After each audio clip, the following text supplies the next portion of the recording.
Ассалауму алейкум, қырғыз елі. Сіздердің алдыңызда үлкен басымен келіп, мен 70-тегі зейнеткермін. Жұмагедиева Роза Хамсақызы. Жұмагедиев Арман Бақтылының анасымын. Оны Декерман деп танисыздар ғой.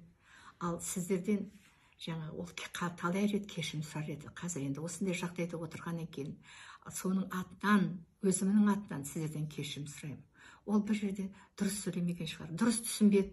Екі ортада жаңағы ұлттық араздық болып кетті ме, білмеймін. Жүрегім ауырды. Ол шын мәнінде мен ондай ойы жоқ еді оның.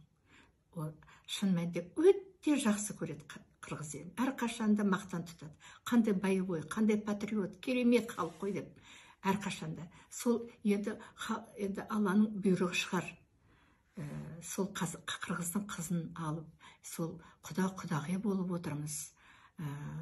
Қырғыздың қызы, иншалла, Айкөл Әлікжан қызы маған тұңғыш немеремді туып беріп отыр. Біз бақытты өмір сүріп отыр едік. Сол енді соны көруге келген еді ғой. Осындай жағдайға душар болады деп кім білді.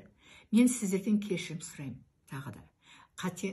Біз өте жақынбыз. Құдағимыз. Құдағи 1000 жылдық дейді, күйеу бала 100 жылдық дейді.